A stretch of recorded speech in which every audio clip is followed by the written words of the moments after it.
नमस्कार, मैं दौलत शर्मा और आप देखना शुरू कर चुके हैं SPN9 न्यूज़। जम्मू कश्मीर के पूर्व गवर्नर सत्यपाल मलिक लगातार यहां पे मीडिया की चर्चाओं में बने हुए हैं और वो तब से मीडिया की चर्चाओं में है जब से उन्होंने पुलवामा को लेकर कई बड़े खुलासे किए हैं, जिसकी गाज प्रधानमंत्री नरेंद्र मोदी और उस समय के रक्षा मंत्री राजनाथ सिंह उनके ऊपर ये गाज गिरी है। और लगातार उसके बाद विपक्ष जो है केंद्र सरकार के ऊपर हावी होता जा रहा है और लगातार पुलवामा के मुद्दे पर केंद्र सरकार को विपक्ष यहां घेरता हुआ नजर आ रहा है। लेकिन जो आज का मुद्दा है वो मुद्दा है राजस्थान, और राजस्थान में लगातार रार जारी है।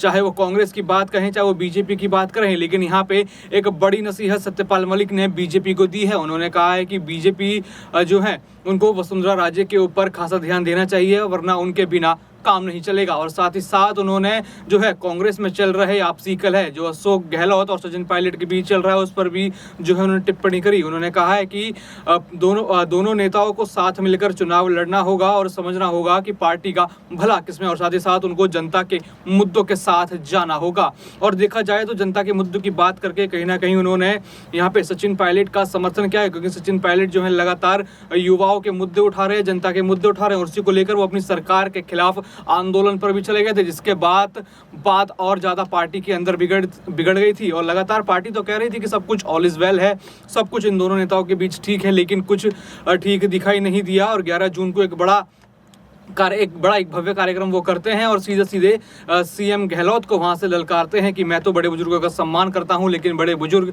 मेरी बात नहीं सुनते। हम युवाओं को अच्छा भविष्य चाहते हैं, तो इसमें आखिर बुराई क्या है। लेकिन अब इसके ऊपर सत्यपाल मलिक ने बड़ी टिप्पणी की है और उन्होंने खुद के लिए भी साफ किया है कि मैं किसी पार्टी में नहीं मिलूंगा, लेकिन जो जनता का अच्छा प्रतिनिधि होगा मैं उसको सपोर्ट करूंगा। यहाँ देखा जाए तो एक तरीके से सचिन पायलट को उनका पूरा का पूरा सपोर्ट मिल रहा है। और अटकलें भी लगाई जा रही थी कि सचिन पायलट नई पार्टी जो है बना सकते हैं या बीजेपी में जा सकते हैं। लेकिन यहाँ बीजेपी पे देखा जाए तो बीजेपी के कई नेता ही उन्हें यही नसीहत देते हुए नजर आ रहे हैं कि वो कांग्रेस में ही रहें।